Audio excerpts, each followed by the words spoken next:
could be flounder right now.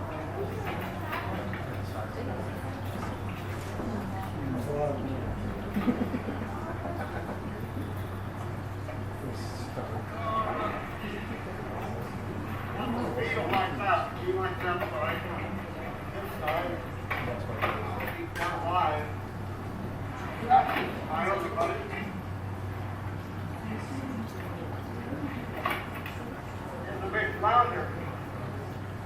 Scary flounder.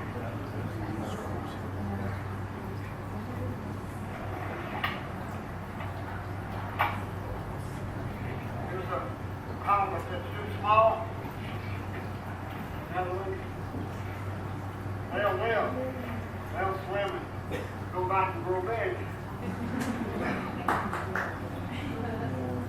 One for each.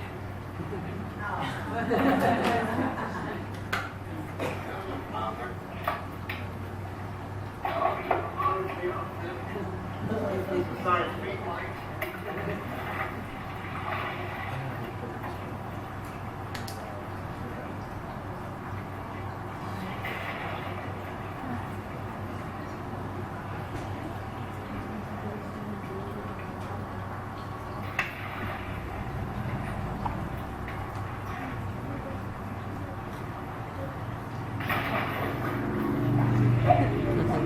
Get your camera.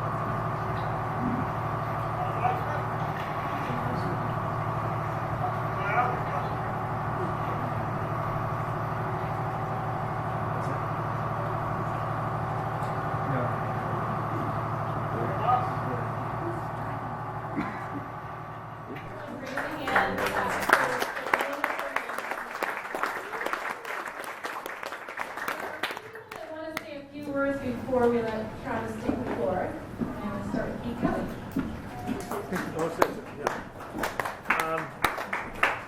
You want this or you want No, I don't need that. So,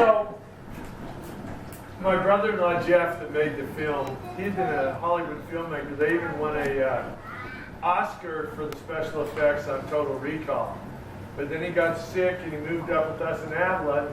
He was working out in the fish market and Travis started selling his halibut. And so then I looked into Travis and his fingerprints were all over everything. The fire department in Avila, the Civic Association in Avila, the founding of the Harbor District, competition in buying fish on the pier. And then Jeff made this movie, and at the beginning during the piano concerto, it drags on, but remember, fishing is about patience. You see what I mean? And so it shows that patience, and then it goes right into that forever young, which is just beautiful and so perfect for Travis. And so I just wanted to thank my late brother-in-law, Jeff Matakovich, for making a wonderful movie, and we took it to the Mendocino Film Festival, and we did real well with it. Awesome.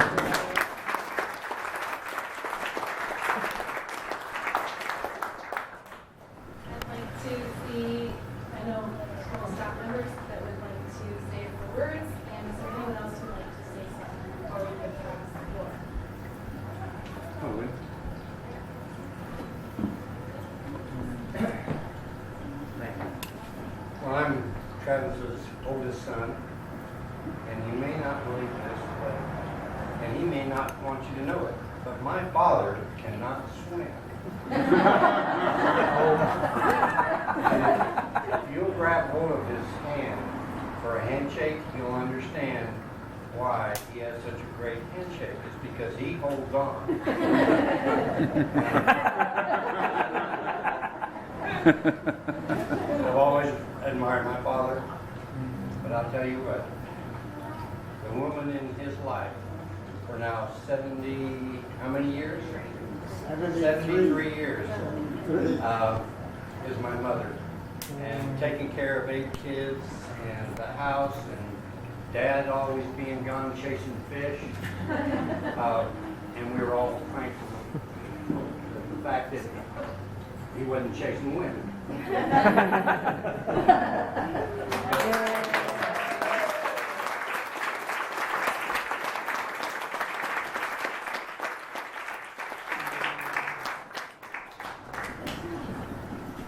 I just want to say a few words because I got to meet Travis when I was out working with meetings. So lucky some local commercial fishermen, Howie in the back, has helped provide us with a lot of the organisms that you're seeing in our tanks.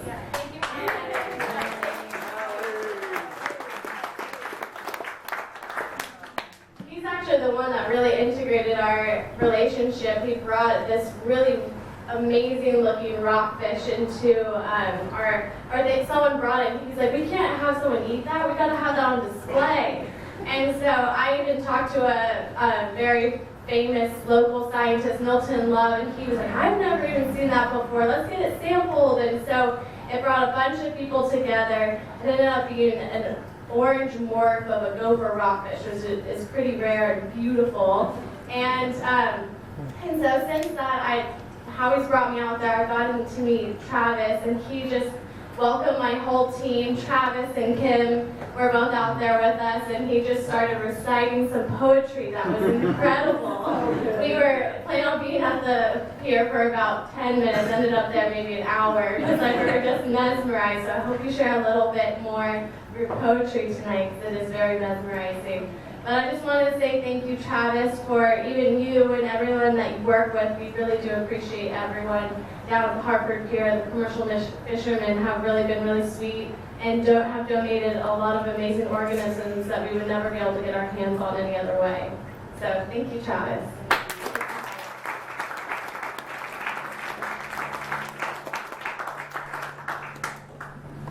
Hi everyone. I just wanted to say that I have such a large appreciation for the fishermen out there and the hard work that you guys do, and the little I've talked to you, Travis. It's been such a pleasure to meet you. You're an inspiration. All the hard work and your life really is just such an inspiration to all of us, I think. And so thank you, and thank you for all being here today to help us honor Travis.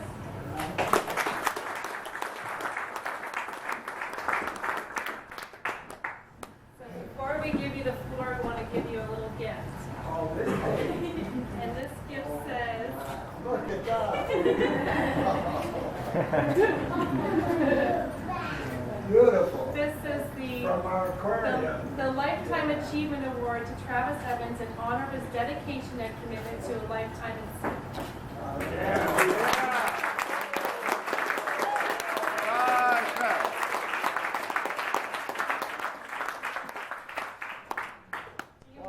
Do you want a microphone? Do I need it? It's up Can to you hear you. me? Can you hear him? If you want to use it, you just have to hold it like right here. Right here. I saw somebody do it. Well, I am honored, and I am so pleased for such a great turnout. And I see faces here that we've seen growing up here. And then I see some that have played a very important part in our harbor and our little town of Avila and the community. They advertise this as a lecture, and believe me, I don't know why, but I'm going to give you a short lecture. Keep on supporting the community, the harbor, and this little aquarium. Our harbor has, over the last 50 years, developed into something that we can be proud of. Our harbor master is here tonight. Welcome, Steve. He's done a great job out at port, and we have a facility out there now to really be proud of. And a little port that when I first came here, I was only like 22 years old, 1944. And it was a lovely little place, so remote, so primitive, I guess is a good word for it, primitive. There was no service station, there was only one road in and out. By the way, it wasn't this one that runs along here. At that time, this was a levee that carried the old San Luis transportation train out to the port. And the road going out, you had to come down the main street of town and cross an old railroad trestle. And if it had been muddy or rainy or slides, and I have some pictures there that you might be interested in seeing, you couldn't make it at all. And before the trucks were removed, and that was at the early part of the war, they took the railroad trucks out. Before they were removed, if you could catch the deputy sheriff, he would take the fishermen out on a little hand car on the railroad track. But you had to get to Max Bar, which is down at the end of the street here on the corner of San Miguel. You had to get there before the bar closed, but that's where you usually found the deputy sheriff. And it wasn't that he had been drinking, it was just that his office was right across the street at the beginning of the pier, so we had 2 or 3 different deputy sheriffs, and one of them was a diver and a fisherman, so he sort of gave us, leaned our way when we were stuck here in town and needed to get out to port. And then in 1944, we had a good run of albacore tuna, and there was a fish buying barge, Franco-Italian from San Vito, anchored at San Simeon, and so they would buy our fish one night, and then the next night we would sell here on the county pier. But there were no facilities, folks. It was just the high school kids that would pull an albacore or 2 up on a little rope, tail first, and put them in a little cart and push them down the county pier to be loaded into trucks to go to San Pedro to the cannery. And I thought, in 1944, I thought, oh, what a quaint, beautiful spot. I wish I could live there, but I wish they had better facilities. And so, it lingered in my mind that one of these days, perhaps, we could get here. The family lived in Santa Cruz. And in 1946, I just thought, well, Monterey, and of course, Dickie and Eddie know what Monterey's are. They're almost double-ended boats, and they weren't very fast. They had usually a single-cylinder, Frisco standards or Hicks, one cylinder that only would turn about 320 RPMs. So you didn't move very fast, but and you can only carry a ton or 2 of fish loaded all the way. And Dick and Eddie's uncle had a little 24-foot boat with a 4-cylinder Model A Ford engine in it. But he was an abalone diver, and he took 2 of the cylinders to pump air for his compressor. Can you imagine that? 2 cylinders run the propeller when he was underway. So he was slower even than some of us. But in 1944, I remember him unloading around noon at the county pier And then again at nightfall, he had another load up off of Point Buchan, the Albuquerque thick. And it takes a while to unload when you got a couple of kids pulling them up on a small road. Maybe some of you local people remember Mel Van Rump. He was one of those, and he was paid by the county 50 cents an hour to help unload the fish way back in those days. What a difference now. We have a harbor, we can lift the boats out of the water, 4 or 5 or a dozen or 2 at a time. We've had so much improvement. I can't begin to explain it all, but here at the end of this street was an old trestle, railroad trestle bridge, and that was the way to port. And now we have, of course, we have to thank the Avila Canyon PG&E for part of the facilities, for they helped to put the new concrete bridge and a good road in. A lot of the facilities were provided by PG&E for their needs also. So what looked like sort of a bad thing at times turns into good things. And I wondered when I moved the family here, will we ever get facilities to unload fish and refrigerate and so forth? I fished here in 46, and then I had a promise of the Makla brothers up in Fort Bragg and Warrior River that would help me build a boat. And so we built the first wooden boat, 45 foot long, and we named it Catherine after my darling wife. By the way, Fred mentioned 73 years, and I spoke to one of the staff, I think it was Ted maybe the other day, and she said, is there a secret to being married 73 years? And I told her, no, there isn't a secret. But those of you that know me know that I'm a Christian and try to live a Christian life. Now, that doesn't mean I'm perfect.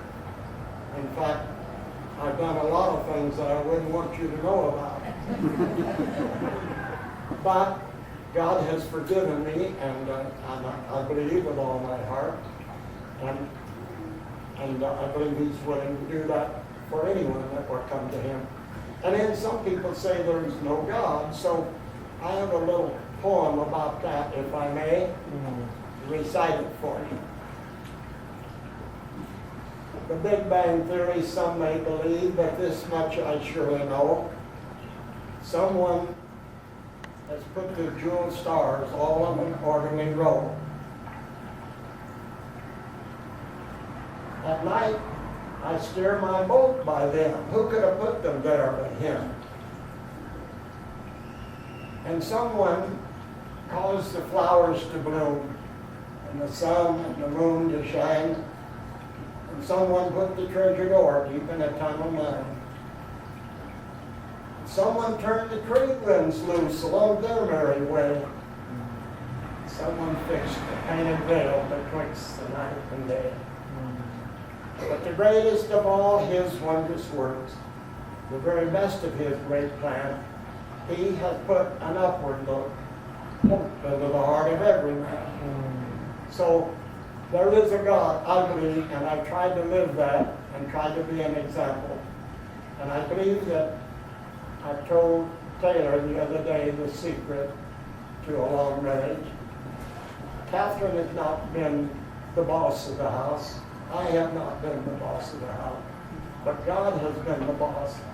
And now, last June was 73 years, and she deserves an awful lot of credit.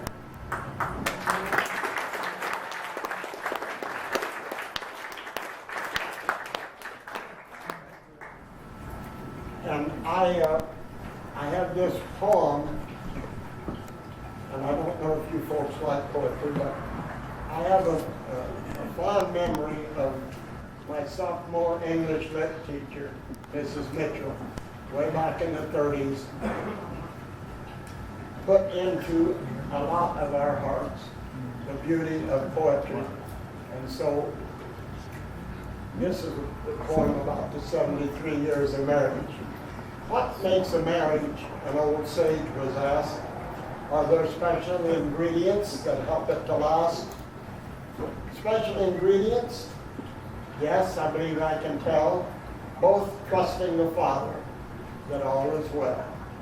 Good marriages are made of faith, trust, and hope, like a jigsaw puzzle or a kaleidoscope. Not made in heaven, but strived for on earth. Interspersed with sorrow, joys, and mirth. Tears, laughter, peaks and valleys, 4-lane highways, and some blind alley. Silly family quarrels, some hard to explain. Sweet reconciliation, like sunshine after the rain. The entire range of human emotion, sometimes turning life into a stormy ocean. Some of you married here can relate to that. These make a marriage and so much more, like a welcome footstep just outside the door. The pain of parting, the welcome home, the ease of heartache, no longer alone. These also make a marriage, a newborn's cry. Too soon off to school with a worried sigh. There seemed no easy way to put into words the serene beauty of a rainbow, the music of birds, the bitter patter of rain, the serene pain of bitter tears, the give and take melting together down through many years. Yes, these make a marriage, plus a full cup of love and a shared submission to our Father above. All this is true, but it goes even deeper. A fisherman term. This one's a keeper. Yeah. I want to put in a good plug for them and ask all of you to remember the training, the learning, the experience of a child coming through and seeing the wonders of what's out in that big ocean. We can't bring it all to you, but this is for a little town like Avila. This is a great experience, and I'm so glad that Cal Poly and students and people have gotten behind to help support this little aquarium. And we expect it to grow, and we expect it to be supported by the community. And by the way, the Union of Pier now is a science class for Cal Poly. And we spoke strongly in favor of that when the Harbor Commission was attempting to make up their mind what to do with the pier. And there was colliers wanted to put an unloading facility for their sulfur, their byproduct from the coke plant down in Oceana, Osaka. But it means so much to the community to have the interaction between the college and the ocean. It helps the college, but it sure helps us folks too. And so we're grateful for that. I don't know what else to say or how much time I have. Why didn't you tell them about the big squid you caught, the giant squid? Well, yes, back in the 50s, we got a huge, big, giant squid, and it was in the pictures of it were in the Telegram Tribune, and somehow Walt Disney got word of it. And so he sent some photographers and technical people up, and they measured the squid and so forth, and made the big rubber squid that they used in the movie, what? 20,000 legs. 10,000 leagues under the sea or something. 20,000. 20,000. So the town got a little notoriety at that time. And it's been such a wonderful, wonderful experience being involved with a lot of you folks and with the community and being a part of the history. I was on the board of the Civic Association, president for a year or two. We were able to get enough money together to buy a little boat and raffle it off. And at that time, there were no TV stations close, only Santa Barbara. And one of the owners was anchor there, and he came up and raffled off our little boat, and we got a little money for the Civic Association, and we went to the postmaster, Vincenti Canay, and his wife. They had a post office was in the general store, the grocery store, and he said, well, I'll contact the Postmaster General and see if we can get the name changed to Avila Beach. At that time, some of our mail would go to Avenal, some would go to Avalon, Catalina Island, and we would get some of their mail. So, in a month or two or three, you know how big government and the cartwheel moves so slowly. In a month or two, we got an answer back that if we got enough signatures of the people, residents of this town, we could get it changed to Avila Beach. And if you see the traffic and the people that come through here now, I think a good portion of that is because they now have out on the highway and on the road maps and stuff, the word beach added to Avila. And sometimes when you get frustrated with all the traffic and trying to get in here, this little remote community, you can blame me because we got the name changed to Avila Beach, and it's continued to grow and be improved. And our harbor and harbor district out there is a real attraction for people all over the country. All right, anything else that I should mention? Yes, dear?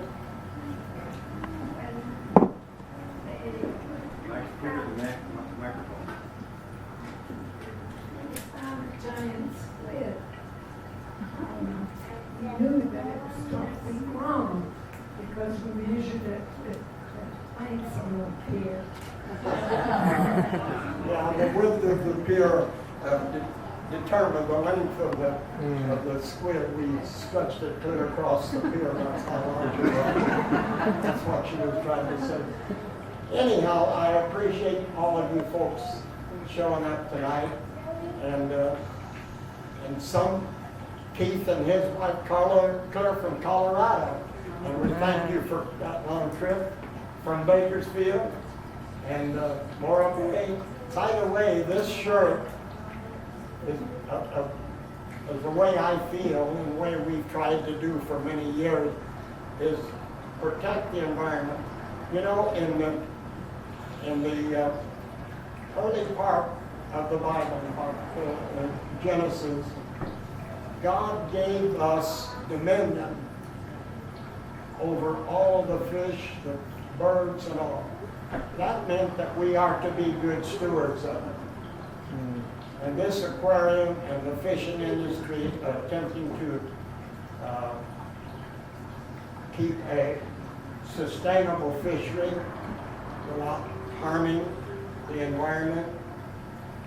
That's part of being a good steward. Now, it's not just protection. It's using what God has given us to use, but to take care of it, to be stewards of it. And I believe that our fishing group and those that I know feel pretty much the same way I do. By the way, I think Trudy Sylvester helped to design this shirt, didn't you?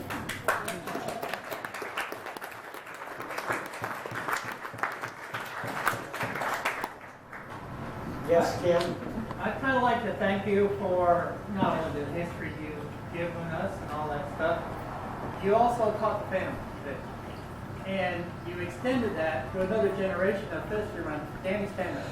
Yeah. He taught that. Some of you know Danny, some of you don't, but he's now out there on the ocean bringing you health. And it's thanks to you training. Yeah, Danny's dad was a fisherman here, and unfortunately he drowned when the boat capsized. But Danny's taking over my boat now that I need to be with Grandma more. And so, and he's doing a great job, folks, and I'm so proud of him. We're glad to see what we have begun and what has been so good to us. This fishing industry and the community and the harbor have been so good to us. I don't deserve all the honors that I've been given, but you know, we are all made up of and part of those that we meet and associate with, those that help us along the way, those that we can help. And I believe one of my philosophies is not what I can get, but what I can give. I want to be able to give to everyone that I know something of value that I've experienced in my life. And that's why I'm so very glad to be a part of this community and this aquarium and the harbor district and the fishing industry. We have fished clear to Alaska. The last year I went to Alaska, I was 75 years old. I decided then I better let the young folks have it. All right, anybody else with the... How about the Fisherman's Memorial? Well, I put some pictures and a book with the Fisherman's Memorial. We were fortunate that Harbor District dedicated a little land for the Fishermen to have a memorial, and we got involved with that, and a lot of the fishermen pitched in and did a lot of hill scraping, and we used the Harbor Department's backhoe, and PG&E furnished some power poles to make a revetment, a wall, so that the dirt wouldn't be sliding down the road. And just a lot of people pitched in, and we have a lovely memorial out there now. So all of these things, that's what I say. This is what makes up a community. This is what makes me love you, and you love me. Sharing and working together, and being a good steward of what God has given. All right, anything else? What'd you do today? Well, we loaded a couple of big rocks of probably a ton or so. But, yes. You were talking about the stewardship stuff, and I remember you told me something that was very interesting about the nets, that how you changed the nets for fishermen. Well, back in the early 40s, the fishermen around Monterey Bay and San Francisco with the trawl nets were using small mesh, and there would be 4 or 5 men on each boat, and when they were sorting the fish, they would have to shovel overboard a lot of small fish. And I thought, that is stupid. Those small fish would grow up to reproduce, and we'd have more fish.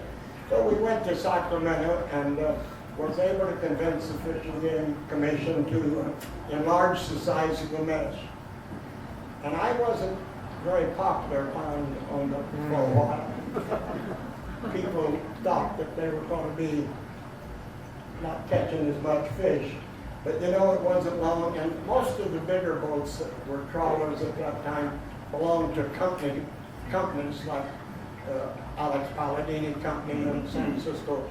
And some of those bigger people, with a lot more power, were down on me. In fact, I couldn't tie up in Monterey, and I couldn't tie up in San Francisco. I wouldn't dare leave the boat because my name was Mud. But, after a year or two, they began to see they didn't have to have so much labor. They were catching just as many fish, and they weren't wasting fish. And so that was, sort of hard to take when you try to do something good, and then everybody, your contemporaries are looking down on you. But to see it come out to be, and then in the 50s, the canneries in San Pedro were canning our albacore, and because the smaller albacore under 9 pounds wouldn't produce as much fish and it cost just about as much labor, they went to the state and it was illegal to sell albacore under 9 pounds. And because their flumes that they built weren't big enough to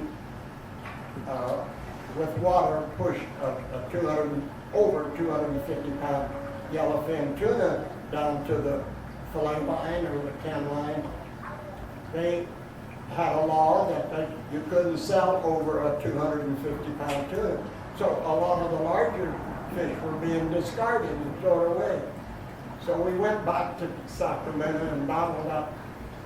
They had power, those canneries had 200 or 300 people working each cannery. So it took a little while, but we got that law off of the books too. So a little 9 pound albacore is not really very profitable, but to throw him back in the water, a warm-blooded fish is not going to live. You catch a fish with a double hook and he's bleeding, you put him back and he's dead. I mean, he's just bait for the crab. So we got that, and it's been evolution like that, but oh man, I'm glad I got in on the ground floor.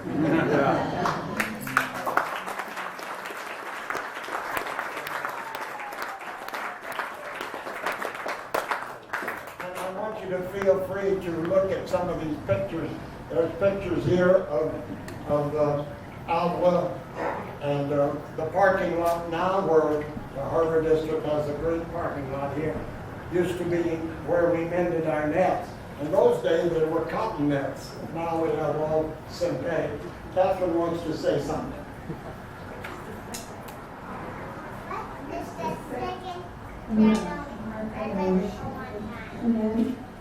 And my mom had kids, so they didn't want to work, and I said, I don't know how to fish. And I'm from Oregon Cannery, so I could show you how. He showed me how to like Did you understand her? She didn't know how to fillet fish, but a fish boss from up in Oregon, the fillet line, taught her how, and then of course she had to cut fish out of it. But she was our fastest, she was in her 20s, and she was our fastest cutter. Okay, anybody else? All hearts clear? Thank you, I thank all of you for coming.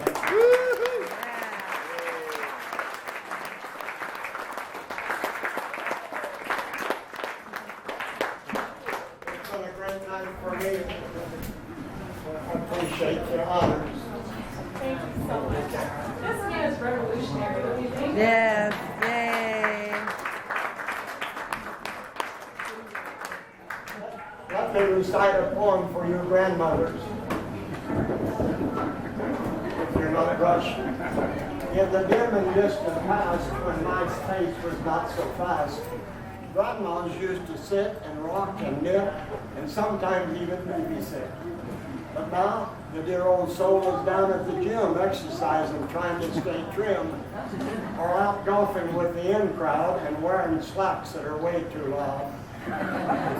Mountain slopes grandma will never master. Her last ski trip was a fractured disaster. She's made friends worldwide on the internet, doesn't tell them her age, I'll bet. We don't know what Grandma's up to next. She may start dating the opposite sex. Nothing that we say or do seems to faze or stop her. All we know for sure, Grandma's off her rocker.